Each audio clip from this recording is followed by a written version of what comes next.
i-celebrate ang inyong 41 anniversary.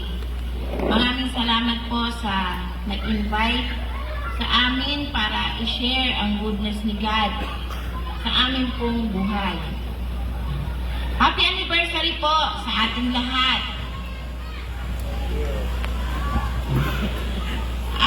Ako po ay ipinanganak na totally blind.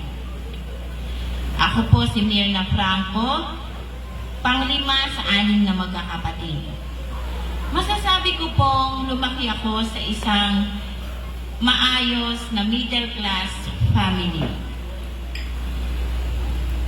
Ang parents ko nung nakita na hindi ako normal or ako ay isang visually impaired, na-depress sila when I was still young.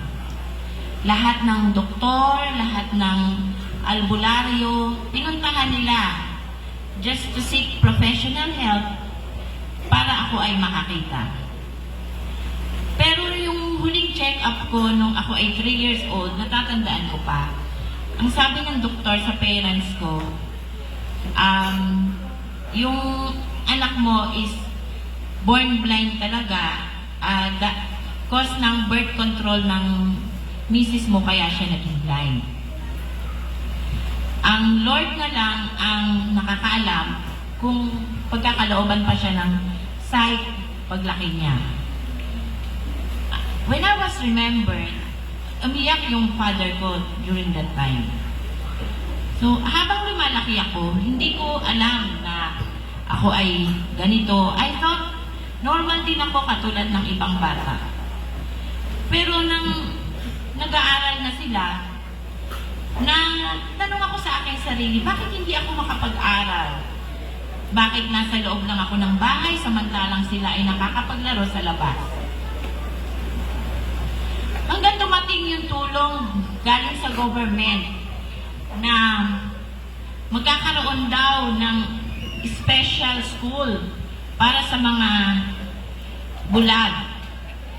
So naghanap sila ng mga may kapansanan sa paningin sa bawat lalawigan. At dito nga sa Bulacan, nakita nila ako. So may nagpunta sa amin na special school, special teacher, para sa mga VI. At tinuruan niya ako na magsulat at magbasa ng Braille. So yung Braille system po, siya po yung ginagamit ng mga blind para mag-communicate through reading and writing. In short po, nakapag-aral ako ng elementary, nakapag-high school, at nakapag-college. Nag-aral po ako sa Wesleyan Bible College, Rosales, Pangasinan. Kumuha po ako doon ng course na Christian Education.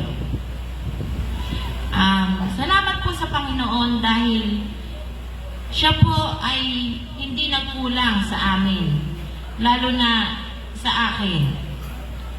Nung ako po ay nagbalak mag-asawa, kinontra po yun ng aking pamilya. Dahil ang sabi po nila, bulag ka na nga, bulag pa yung mapapangasawa mo. Ano yung magiging kinabukasan ninyong dalawa? Aasa lang kayo sa amin. So naging nega yung kanilang pananaw sa akin. Dahil mahal ko yung mapapangasawa ko at alam ko kaloob siya ng Diyos sa akin. Hindi ko po ininda lahat ng mga panghuhusga, lahat ng mga negative vibes na sinabi sa akin ng aking pamilya. Dumating sa punto na nagpakasal kami at itinakwil po nila ako dahil ayaw nga nila dun sa akin na pangasawa. Hanggang inuwi ako ng asawa ko sa San Ildefonso, sa kanilang bayan. Doon kami nanirahan. Siya po, bago pa man kami magkakilala, ay marunong na siyang mag-alaga ng baboy. binigyan siya ni Lord ng gift ng hog racing. So, nung pinakasal po kami ng ABS-CBN, taong 2006, bali kasal na po kami sa civil bago kami pinakasal ng ABS-CBN. Nagtanong po sila kung ano yung pwede nilang itulong sa amin.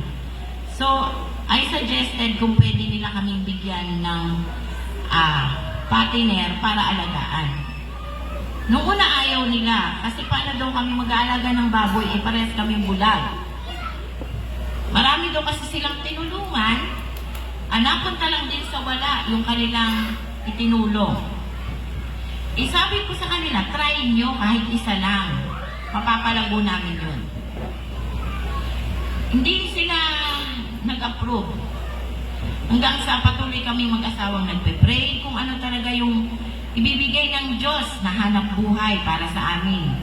Dahil kami sa sarili namin, ayaw namin umasa sa mga tao sa paligid namin, lalo na sa pamilya ko. Dahil gusto kong patunayan ang Diyos na sinasamba namin ay buhay at makapangyarihan. Kapag ibinaba ka ng tao, itataas ka ng Panginoon. Yan yung naging motto ko sa buhay. So one time, tinawagan kami ng barangay ng San Ildefonso. Sabi, nandun daw yung sasakyan ng ABS-CBN. May naman siyang 3 pakinet. So natuwa kami. Kasi binigay ng Lord yung design ng heart namin. Sa 3 partner, doon kami nag-start. Pero beforehand, meron na akong apply ng massage sa South Supermarket. Dalaga pa man ako. Kaya lang hindi pa siya approve kasi wala pa daw bakante. So nag-concentrate kami mag-asawa sa pag-aalaga ng baboy. Tapos habang nag-aalaga siya ng baboy, ako naman yung nagmamasahe sa labas. Ako yung lumalabas, nag-home service kung saan-saan.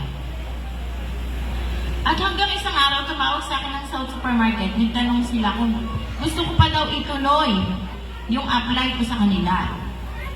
Sabi ko, kung kalooban ni Lord na magkaroon kami kahit isang maliit lang, ibibigay niya yun sa amin.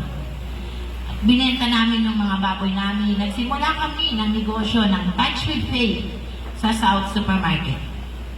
Binigyan kami ni Lord ng maliit na pwesto lang. 2 bed lang po yun at saka po 3 chair.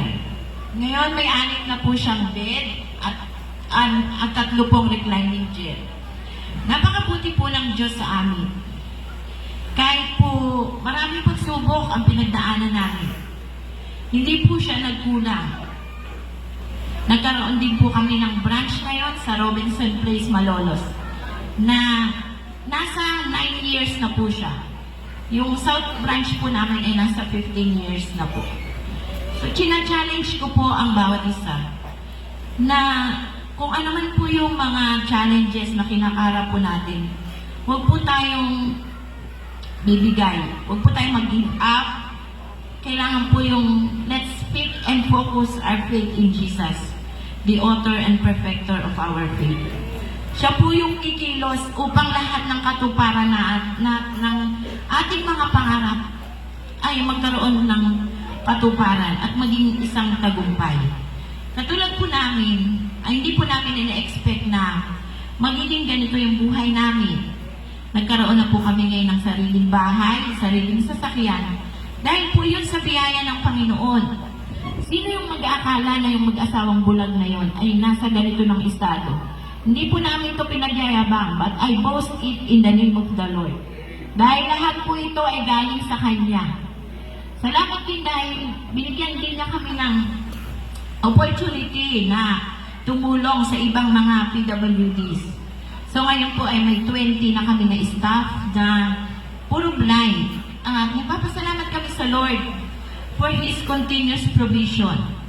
Ang challenge ko lang po sa inyo, yung mga challenges po na dumating sa inyo, huwag niyo po sana siyang gawing standing block. Gawin niyo po siyang stepping stone para po kayo magtagumpay. Maraming salamat po at to God be the glory.